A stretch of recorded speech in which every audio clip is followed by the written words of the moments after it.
बिस्मिल्लाहिर्रहमानिर्रहीम। नाज़रीन अस्सलाम वालेकुम। मैं हूँ आपका मेज़बान साबिर शाकिर। आज जनाब आपके साथ एक अहम मौजू है, उस पर कुछ मज़ीद चीज़ें सामने आई हैं, उनके बारे में डिस्कस करते हैं। ये तो आपको मालूम है कि जनाब पाकिस्तान का दोस्त कोई भी नहीं है, पाकिस्तान के दोस्त बहुत कम हैं। जो दोस्त नज़र आते हैं वो भी जब मुश्किल वक्त आता है तो पता चलता है कि वो भी दोस्त नहीं है।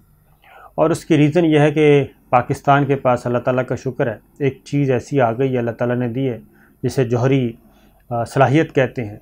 जौहरी सलाहियत पाकिस्तान के पास है और वो किसी के पास भी नहीं है। ना वो किसी इस्लामी मुल्क के पास है, ना ही क्या कहना चाहिए, इस्लामी मुल्कों में से पाकिस्तान वाहिद मुल्क है जिसके पास ये जौहरी सलाहियत है। और उसके बाद दुनिया की बड़ी ताकतें हैं उनके पास है, और ये 7-8 मुल्क हैं जिनके पास जौहरी सलाहियत मौजूद है। तो उस वजह से पाकिस्तान ख़ास तौर पे टारगेट पे रहता है। और फिर हमें एक पड़ोसी ऐसा मिला है जो कि पहले दिन से ही दुश्मन बनाया हुआ है जिसने हमें, और वो दुश्मनी अभी तक निभा रहा है। जंगें हो चुकी हैं, बहुत कुछ हो चुका, बहुत सारा खून बहाया जा चुका, लेकिन वो हमारा पड़ोसी दुश्मन जो है वो बाज नहीं आ रहा। और इसी वजह से ये मुसीबत हम पे बार बार टूटती रहती है। फिर जब से पाकिस्तान ने जौहरी सलाहियत हासिल की है तो उसके बाद से तो आज तक एक दिन भी ऐसा नहीं कि हमें सुख का सांस आया हो।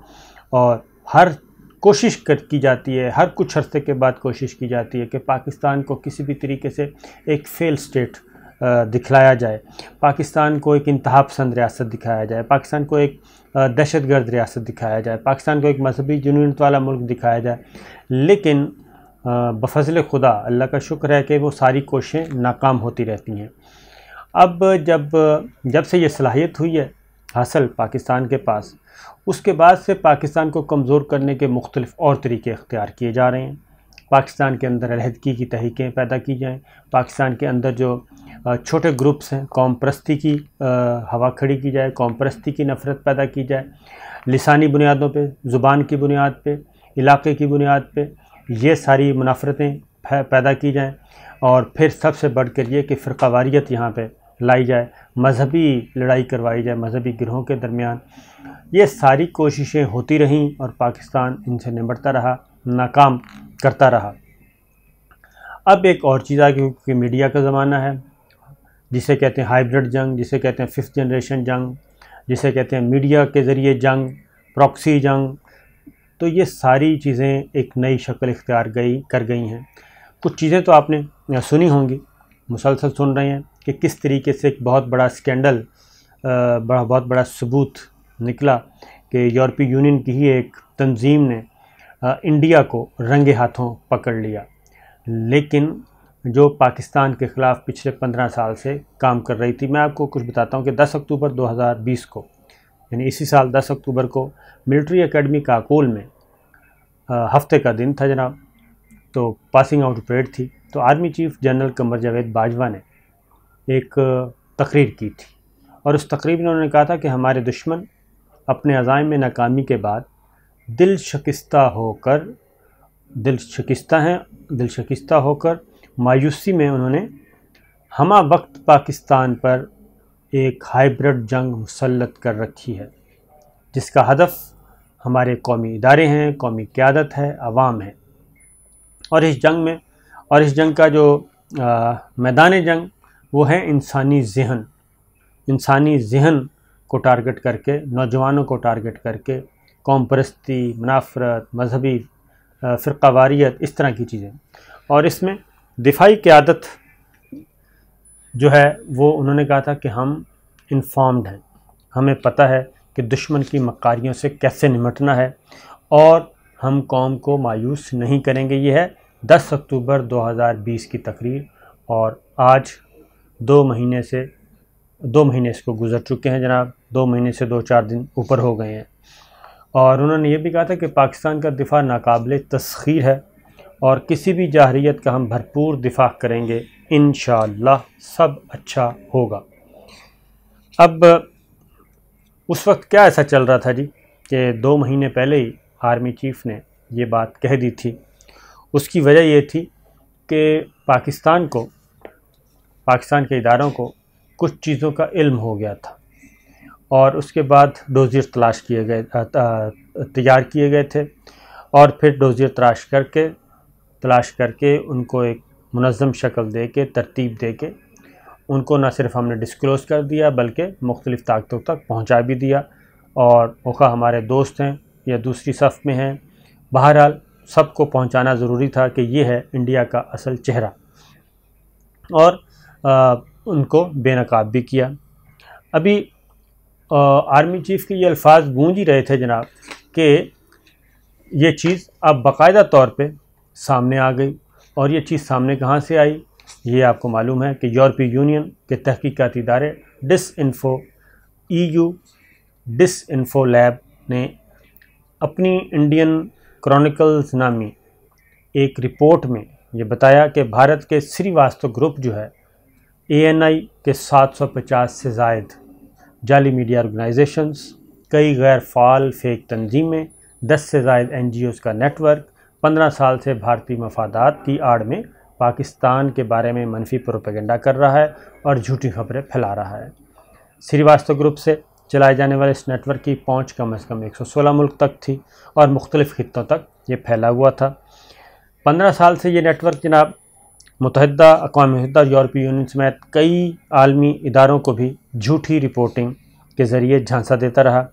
आलमी सतह पर इंतहाई अहम शख्सियात के साथ राब्ते का हामिल ये ग्रुप अक़वाम मुत्तहिदा की कौंसिल बराए इंसानी हकूक़ UNHCR और ब्रसल्स में यूरोपीय पार्लिमान के अलावा दीगर आलमी इदारों के इजलासों पर असरअंदाज भी होने की कोशिश करता रहा ताकि वहाँ से पाकिस्तान मुखालिफ बयानिया हासिल किया जा सके। और इसके अलावा ये भी कि ये ग्रुप आज़ाद कश्मीर, गिलगित बल्तिस्तान, बलूचिस्तान, कराची, पाक फ़ौज और दीगर के बारे में भी मनफी प्रोपेगेंडा और जाली खबरें शाया करवाता रहा। ये ग्रुप कैसे बना, ये भी ज़रा सुन लें कि 15 सालों में इन ग्रुप्स ने पाकिस्तान की साख को किस तरह मजरूह किया और किस तरीके से जहर फैलाया। पाकिस्तान पर दबाव डालने के लिए किस तरह ये ग्रुप्स आलमी इदारों पर असरअंदाज होते रहे, इसकी ज़रा तफसील आप ज़रा सुन लें। उम्मीद है कि आपको अच्छी लगेगी।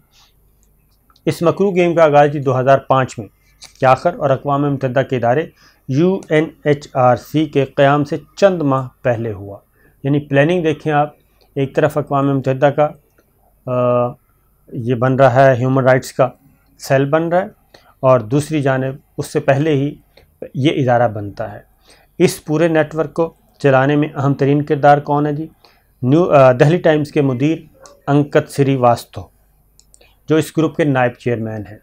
ठीक है, श्रीवास्तव ग्रुप से मुंसलिक एक टेक्नोलॉजी कंपनी एग्लाया, जिसके मालिक अंकुर श्रीवास्तव हैं, और ये कंपनी दुनिया भर में हैकिंग और जासूसी के लिए मशहूर है।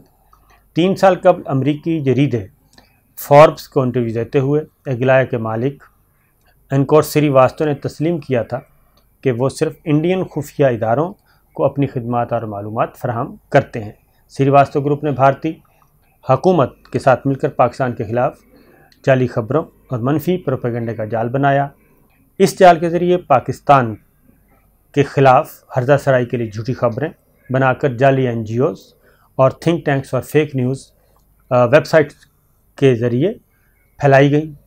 और इंडिया की न्यूज़ एजेंसी ANI का भी इस नेटवर्क में अहम किरदार है, क्योंकि इसके ज़िम्मे ये था कि श्रीवास्तव ग्रुप पाकिस्तान के ख़िलाफ़ जाली खबरों को इंडिया की सबसे बड़ी news agency Asian news international ANI के ज़रिए मोतबर ज़ाहिर करते हुए न सिर्फ शाया करे, बल्कि भारत के नेशनल न्यूज़ चैनल्स में दुनिया भर में मौजूद 750 से ज़ायद जाली मीडिया ऑर्गेनाइजेशन में इसकी तशहीर भी करें। ANI पर शाया होने वाली जी खबरें इंडियन मीडिया के अलावा मज़ीद 2 इदारे बिग न्यूज़ नेटवर्क और वर्ल्ड न्यूज़ नेटवर्क के ज़रिए 95 से ज़्यादा ममालिक में 500 से ज़्यादा फेक न्यूज़ वेबसाइट्स भी शाया हुई। तहकीक के मुताबिक श्रीवास्तव ग्रुप ने एक कमीशन टू स्टडी ऑर्गेनाइजेशन नामी एक NGO बनाई, एनजीओ के मुर्दा बनाई नहीं बल्कि एक एनजीओ थी, उसके मुर्दा साबिक चेयरमैन का नाम पाकिस्तान के ख़िलाफ़ मुहिम के लिए इस्तेमाल किया। इंसानी हकूक़ के तहफ़्फ़ुज़ के लिए काम करने वाली ये एनजीओ 1930 में कायम हुई, 1975 में गैर फ़ाल हो चुकी थी। इस एनजीओ के साबिक chairman professor Louis B Sohn को आलमी सतह पर इंसानी हकूक़ के कवानीन का बानी माना जाता है। 2006 में उनका 92 साल की उम्र में इंतकाल हो गया, लेकिन श्रीवास्तव ग्रुप के ज़ेर तमाम वाशिंगटन में होने वाली 2011 की तकरीब में इनका नाम मेहमानों की लिस्ट में था और 2007 में अक़वाम मुत्तहिदा के इदारे UNHRC की तकरीब में भी इनका नाम मेहमानों की लिस्ट में शामिल था, जबकि वो वफ़ात पा चुके थे, आंजहानी हो चुके थे। मज़ीद जो ताज़ा तरीन तहकीकात, मज़ीद इस रिपोर्ट की डिटेल जो हैं वो ये हैं जनाब कि भारत ने इनके नाम पर इंसानी हकूक़ के लिए काम करने वाली एनजीओज़ और तंजीमें बना रखी हैं जो पाकिस्तान के ख़िलाफ़ मनफी प्रोपेगेंडा करती हैं। गुज़श्ता साल सिर्फ EU डिसइन्फो लैब की तहकीक के नतीजे में सामने आने वाली 265 से ज़्यादा जाली न्यूज़ वेबसाइट्स आलमी दबाव के बाद बंद की गई थीं, लेकिन कुछ अर्से बाद ही भारतीय लॉबी ने EU क्रॉनिकल्स के नाम से एक और नई न्यूज़ वेबसाइट बनाई, जिसमें यूरोपीय पार्लिमान के मेंबरान ने पहले की तरह पाकिस्तान मुखालिफ मज़ामीन शाया किए और EU डिसइन्फो लैब के एग्जीक्यूटिव डायरेक्टर जो हैं अलेक्जेंड्रा का कहना है कि उन्होंने जाली और मनफी प्रोपेगेंडे की खबरें फैलाने के लिए मुख्तलिफ स्टेक होल्डर्स और मुश्तमिल इतना बड़ा नेटवर्क इससे कब नहीं देखा और ना ही मुख्तलिफ ममालिक में होने के बावजूद किसी नेटवर्क में इतनी हम आहंगी देखी गई। गुज़श्ता साल इस नेटवर्क के बारे में तहकीक सामने लाने के बावजूद इसने अपने काम को जारी रखा, जिससे ज़ाहिर होता है कि ये कितना मजबूत और बाअसर नेटवर्क था। मज़ीद ये भी कहा गया कि ये गौरतलब बात है कि जिस नौइयत का ये ऑपरेशन है और जितनी वसी इसकी पहुंच है, आप महज चंद कंप्यूटर्स के साथ नहीं चला सकते। इसके लिए बेहतरीन मनसूबाबंदी और भारी फंडिंग करनी पड़ती है। इस वक्त हालात और माजी के वाक़यात और हक़ाइक़ यही बता रहे हैं कि भारतीय खुफिया एजेंसियाँ और इनके इत्तेहादी ममालिक पूरे वसाइल के साथ पाकिस्तान के ख़िलाफ़ सफ़ारा हैं। पाकिस्तान को अपने बयानिए की तरवीज जिस कदर मेहनत करनी पड़ती है, इसके मुकाबले में भारत के पास मुखालिफ बेबुनियाद मनफी प्रोपेगेंडे की इशाअत इसलिए जल्दी हो जाती है क्योंकि नेटवर्क भारतीय बयानिए की भरपूर मुआवनत करता है। इसके अलावा दुनिया की नामी गिरामी सोशल वेबसाइट्स पर भी श्रीवास्तव का मुकम्मल कंट्रोल है और सोशल मीडिया पर कश्मीर की तहरीक, भारत में मुसलमानों समेत दीगर अक़लियतों पर इंसानी सोच के बारे में कोई पोस्ट करें तो आपको यकीनन और फ़ौरन वार्निंग मिलेगी या आपका अकाउंट ब्लॉक कर दिया जाएगा। ये वो हाइब्रिड जंग है, 5th जनरेशन जंग है, जिसका army chief general Qamar Javed Bajwa ने तस्करा किया और पाकिस्तान को ये जंग मुत्तहिद और दाखिली सियासी इंतशार से आज़ाद होकर लड़ना होगी। उसकी वजह यह है कि जब तक हम अपने दाखिली तौर पे नहीं होंगे मुत्तहिद तो उस वक्त तक ये पॉसिबल नहीं है। लेकिन बदकिस्मती ये है जनाब कि इस वक्त PDM में शामिल जमातें और ये दावड़ एंड कंपनी ये सब कुछ क्या कर रहे हैं, शरीफ फैमिली क्या कर रही है, अचकज़ई साहब क्या कर रहे हैं, इनकी ज़ुबान देखें, इनका लबो लहजा देखें तो ये वही काम कर रहे हैं जो श्रीवास्तव ग्रुप कर रहा है। इन दोनों का बयानिया आखिर एक क्यों है? उनका टारगेट भी हमारा अफवाज पाकिस्तान है और गिलगित बल्तिस्तान, CPAC, कश्मीर ये है और ये सब कुछ बजाय इसके कि यहाँ पे स्टेबिलिटी लाई जाए। PDM की 11 जमातें और ख़ास तौर पे शरीफ फैमिली, मैं कहूँगा अचकज़ई एंड कंपनी और उनके साथ कुछ और लोग हैं, ये सब मिलके ये क्या कर रहे हैं।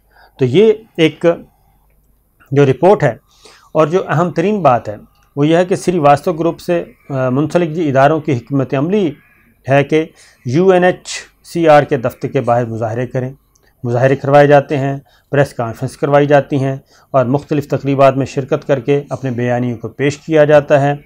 ब्रसल्स में और यूरोपीय पार्लिमान में इस ग्रुप से वाबस्ता इदारों की कोशिश होती है कि मेंबर पार्लिमान की कुर्बत हासिल की जाए। फिर उनको बताया जाता है ये सारे मज़ामीन जो फ़ेक मज़ामीन हैं, फ़ेक नामों से छपते हैं, ये सब के सब उन तक पहुँचाए जाते हैं और ये किया जाता है। लेकिन असल जो चीज़ है, क्या हम इन सारी चीज़ों से बेखबर थे, हमारे इदारे बेखबर थे? तो ऐसा नहीं है।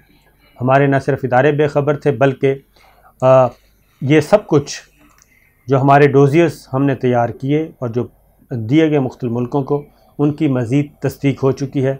तो आप ख़ुद फ़ैसला कर लें कि जनाब ये एक और जो एक बात है कि पाकिस्तान के ख़िलाफ़ इतनी जो मनसूबाबंदी की गई और ऑर्गेनाइज़ तरीके से 161 मुल्कों तक नेटवर्क है, ये पॉसिबल नहीं है। ये सिर्फ इंडिया था। पाकिस्तान के दुश्मन काफ़ी सारे हैं, जो कुछ नज़र आते हैं, कुछ नज़र नहीं आते, लेकिन हमें उन सब का पता है। तो अपनी आँखें और कान खुले रखिए जनाब, ये सोच समझ करके कि हमारी पॉलिटिकल लीडरशिप आपको क्या कह रही है।